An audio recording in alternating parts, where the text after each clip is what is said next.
on se retrouve, nous sommes lundi 27 mai, joyeux anniversaire Pénélope, je te fais de très gros bisous et j'espère que tu passeras une très chouette journée. Voilà, je fais passer le message, si jamais vous voulez souhaiter l'anniversaire de Pénélope avec un jour de retard, allez-y, il n'est jamais trop tard. Du coup, je vous prends juste après avoir clôturé le vlog d'hier, donc j'ai pas grand chose à ajouter mais je voulais quand même introduire le vlog parce que sinon il y aura rien, voilà, ce sera pas un vlog. Je vous disais dans la vidéo d'hier que je compte terminer ça aujourd'hui. Il me reste plus grand chose à lire hein, parce que je suis page 180 et en tout la novella et la nouvelle font 290 pages, 200, un petit peu moins, 285 pages. Donc vraiment, vous voyez, il me reste pas grand chose. Donc c'est mon objectif. Là, je vais terminer ça et je vous en reparle juste après. Dès que c'est terminé, je vais essayer de pas traîner en sachant qu'il est genre 14h30, quelque chose comme ça. Donc voilà, je vous en ai parlé hier, mais je vous en reparle dans un instant dès que c'est terminé. Ensuite, je vais sûrement devoir faire du ménage, du rangement parce que j'ai fait aujourd'hui que jouer avec le petit et lire et ça n'avance pas le reste de la vie, donc je vais faire ça. Et ensuite, si tout va bien ce soir, soit j'avance La Promesse du Dragon avec Pénélope, à voir, elle a peut-être quelque chose de prévu pour son anniversaire, donc peut-être pas, et c'est pas grave. Sinon, de toute façon, vous savez bien que j'ai toujours la 8e fille qui est en cours et que je dois avancer. Donc, si tout va bien, si j'arrive à tenir mon programme pile poil, je termine cette lecture-ci, là, maintenant. Je pense que j'en ai pour une petite heure.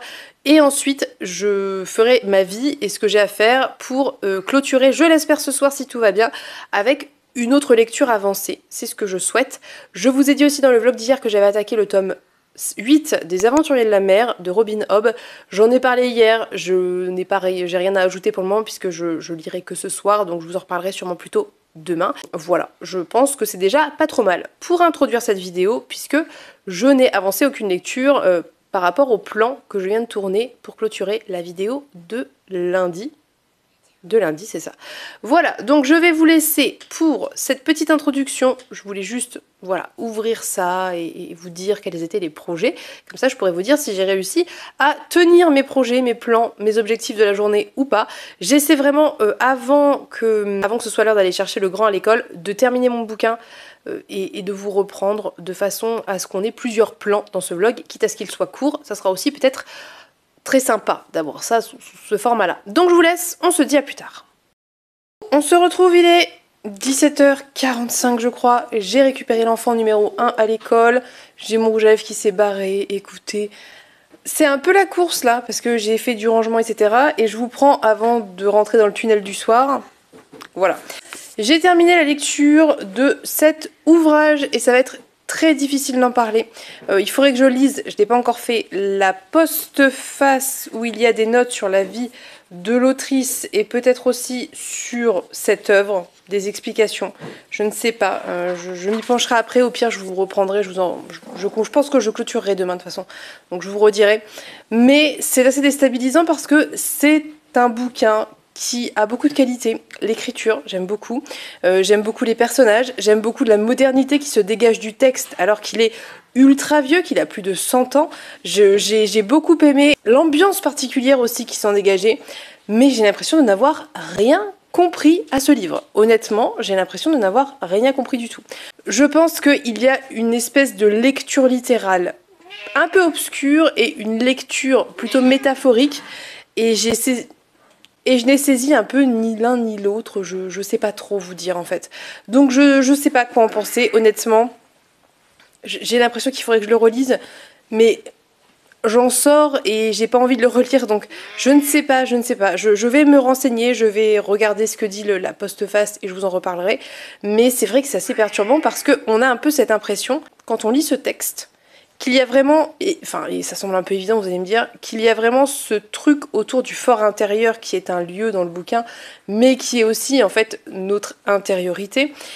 Mais j'ai du mal à établir le lien, j'ai eu du mal à faire les connexions. Alors est-ce que c'est la période qui fait que c'est fort probable, honnêtement c'est fort probable que je l'ai pas lu au bon moment, que j'étais pas dans l'état d'esprit pour comprendre ça et c'est dommage. Mais voilà, le fait est que du coup j'ai apprécié certains passages, j'ai apprécié la poésie de certains moments, j'ai trouvé qu'il y avait de très bonnes choses par rapport à, voilà, à la sorcellerie, à la magie, aux personnages, aux personnalités des personnages et aussi ce côté perché décalé qui était très sympa.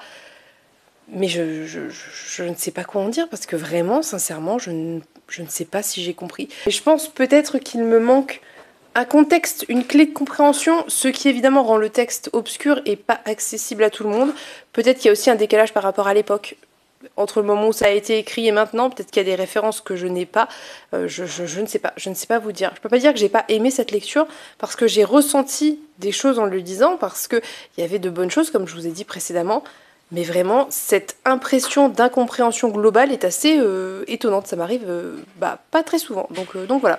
Mais en tout cas, c'est une lecture terminée. Je lirai la postface et je vous en reparlerai demain. Du coup, ce soir, comme je vous l'ai déjà dit, ça sera entre Terry Pratchett et la promesse du dragon. J'allais dire la promise. Pas du tout. La promesse du dragon. Et puis demain, je ne sais pas, puisque là je dois d'ailleurs finir de monter ma vidéo, la mettre en ligne et voir ce que vous aurez choisi entre Lancelot et Jusque dans la Terre, en sachant que demain, vous le savez, c'est la journée où j'ai pas forcément beaucoup de temps, mais on verra ce que j'arrive à faire. Et puis voilà, c'est tout. Honnêtement, c'est déjà pas trop mal. Du coup, ce que je vais faire là, c'est que je vais vous laisser pour ce plan. Je clôturerai, je pense, demain matin. Ce soir, si j'ai le courage, mais je ne promets rien. Et puis, je vais vaquer à mes occupations, puisque je n'ai pas terminé de ranger, etc. Donc, je vous fais des bisous et on se dit à plus tard. Coucou, je reviens pour clôturer le vlog du jour. Je devais vous reparler du Fort Intérieur, donc de Stella Benson, mais je n'ai pas lu la postface comme je vous l'avais dit. Je pense que je le ferai plus tard dans la journée. Enfin, j'ai un petit peu commencé à lire, mais j'ai pas trop eu le temps. Donc du coup, je le ferai aujourd'hui et je vous en reparlerai, je pense, plus tard. Mais le début était assez éclairant finalement, puisque la postface expliquait que finalement, il est difficile de résumer ce livre dans la mesure où on est plus sur une succession d'événements et de presque petits épisodes indépendants que vraiment une histoire linéaire, ce qui explique un petit peu mon sentiment de nager et d'être perdu dans cette histoire. Voilà, donc je vous en reparlerai dans tous les cas, et c'est terrible parce que, en fait, je sais pas si vous voyez, mais mes cheveux dans la vraie vie ne sont pas sales, mais les spots en ce moment font briller mes cheveux comme s'ils étaient tout sales, alors que pas du tout. En vrai, ils sont normaux. Donc, bref, ça m'agace un petit peu. Je suis désolée si vous avez cette impression de cheveux cracra, mais je vous garantis que ça n'est pas le cas et je ne compte pas les laver tous les jours pour la caméra. Donc voilà, va falloir faire avec. Je sais pas pourquoi en ce moment ça fait ça faisait pas ça avant. Soit. Et enfin, très rapidement, encore une fois, avant de vous laisser, je vous remets ici où j'en suis dans mon nombre de pages lues. Je sais pas trop, en fait, si je suis sur du 7 jours 7 livres, enfin 6 jours 6 livres en l'occurrence, ou si je suis sur une semaine à 1000. On est un peu entre les deux, mais je pense que je suis plutôt sur une semaine à 1000. Mais bon, bref. Hier, j'ai pas trop mal lu puisque j'ai terminé le Stella Benson, donc le Fort Intérieur. Je vous en ai parlé. Et j'ai un petit peu avancé. J'ai un tout petit peu avancé la 8e fille. J'ai lu une cinquantaine de pages. Non, une trentaine, une vingtaine, je ne sais plus. Une vingtaine de pages plutôt. Et c'est toujours aussi chouette. Je l'ai lu très très tard puisque j'ai avancé la promesse du dragon aussi avec Pénélope hier soir et après j'ai attaqué ça. Donc j'ai pas pu lire autant que je l'aurais souhaité. Enfin du moins lire ce livre autant que je l'aurais souhaité. Mais c'est très chouette. J'aime beaucoup. Toujours, ça me fait rire. C'est intelligent. J'aime beaucoup la manière dont l'auteur parle de sujets avec un côté très léger, très drôle, très absurde, mais avec des vraies thématiques de fond. Il est très très très très fort, Pratchett, vraiment très fort.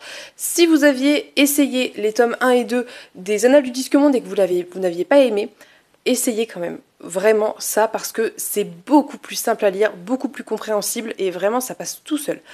Et donc je vous disais, j'ai avancé un petit peu la promesse du dragon, mais très peu. On a lu, très peu. On a lu une cinquantaine de pages, ce qui n'est pas mal du tout, mais on est encore vraiment sur le début et premières impressions comme ça, pour celles et ceux qui étaient intéressés, qui voulaient savoir ce que ça donnait. Le début est très très très rapide, vraiment, il se passe un petit peu comme dans le premier, beaucoup de choses rapidement qui s'enchaînent, beaucoup d'infos, mais c'est compréhensible, ça reste du jeunesse, donc ça se comprend très bien. En revanche, c'est vrai que ça va assez vite, j'imagine bien que comme dans le deuxième, ça va poser un moment et ralentir et on va développer certaines choses. mais à voir où ça va. On aimerait bien aussi le terminer cette semaine, puisqu'après, Pénélope aura beaucoup moins le temps, puisqu'elle va partir en vacances. Donc, il faudrait qu'on termine ça cette semaine, idéalement. Mais on va voir ce qu'on peut faire. Voilà, je vous ai fait un point complet de tout ce que j'ai lu hier. Du coup, en tout, j'ai lu 270 pages, quelque chose comme ça, mais je vous remets ça là. Je vous montre les 2 livres, entre lesquels vous pouvez choisir pour ma lecture de demain. Normalement, j'aurais dû vous en présenter 4, puisqu'il y avait celui d'hier, que je remets au vote, une dernière fois, et il y en avait 3 qui arrivaient en 3e place, mais comme il n'y a pas forcément beaucoup de votes, genre je pense qu'il y en a une quinzaine, quelque chose comme ça, j'ai peur que si j'en mets trop, si j'en présente 4, j'arrive à des égalités comme c'était le cas dans la vidéo précédente, et ça serait embêtant, donc voilà. Ce que je vais faire, c'est que je vais tout simplement juste vous en proposer 2, et demain on fera une nouvelle sélection. Si celui d'hier ne passe pas cette fois, je le remettrai pas, parce que sinon je vais le remettre à chaque fois, c'est un petit peu embêtant. Je le lirai une autre fois à une autre occasion, c'est pas très grave. Donc du coup, vous l'aurez compris, je remets au vote Lancelot avancé en armes d'Alex Nikolavitch, toujours, qui est donc a priori une réécriture de Lancelot quand il arrive en Bretagne, Grande-Bretagne donc maintenant, quand il arrive en Bretagne au moment où Arthur arrive au pouvoir. Voilà, je crois que c'est à peu près ça l'histoire. Je n'en sais pas plus, j'ai pas forcément besoin d'en savoir plus, mais voilà, si jamais ça vous tente, réécriture d'un mythe, on peut dire, la légende arthurienne, et je sais pas s'il y a un aspect fantastique ou pas, mais ça on découvrira à la lecture. Le deuxième que je vous mets au vote, c'est un de ceux qui me font le plus envie, d'autant que ça permettrait de terminer une saga, donc je vous cache pas que ça m'arrangerait. C'est Éclat miroitant d'Alix E. Harrow, donc on est encore une fois sur 2 cadeaux de Pénélope, tout comme Jusque dans la Terre et Lancelot, c'était 2 cadeaux de Pénélope. Encore une fois, Pénélope va totalement sponsoriser ses daily vlogs, puisque le Stella Benson était aussi un cadeau de Pénélope. Donc là on est sur 4 cadeaux de Pénélope, soit. Donc voilà, Éclat miroitant, c'est la suite d'Éclat dormant. Éclat dormant qui était plus ou moins une espèce de réécriture de La Belle au bois dormant, mais très libre, et avec un côté sororité qui était très intéressant, que j'avais énormément aimé, et un aspect aussi autour de la maladie chronique notamment, qui était plutôt bien fait a priori de ce que j'en ai compris, puisque j'en ai parlé avec une personne concernée, qui disait que c'était pas forcément très approfondi, mais ce qui était décrit dans la relation aux autres était assez réaliste et intéressante, et donc c'est plutôt chouette. Je sais pas du tout vers quoi on va avec Éclat miroitant, puisque la fin du premier volume était quand même en soi une fin, même s'il y avait une ouverture, donc je sais pas du tout, je peux pas vous dire de quoi ça va parler, mais nous verrons bien, écoutez, nous verrons bien. Donc voilà, vous avez au choix entre ces 2-là, je vous laisse décider ce qui vous tente le plus de voir en vlog. Voilà, du coup, petit point très rapide, après je vous laisse. Je vais filmer jusqu'à vendredi 31 mai, vous aurez donc le daily vlog du 31 le 1er juin, et je pense que dimanche, ce que je vais faire, on sera donc le 2 juin, je sortirai ma palle pour le challenge d'Emily, donc c'est Magicarium, qui est un challenge qui est vraiment très chouette, parce qu'il n'y a pas 15 000 catégories. Alors moi, j'ai déjà fait ma palle, et j'ai mis 15 000 livres, mais vous savez comme toujours que c'est plus dans l'idée d'avoir le choix et de vous montrer des bouquins et voilà, de parler de livres et de parler de ceux qui me font envie à l'instant T.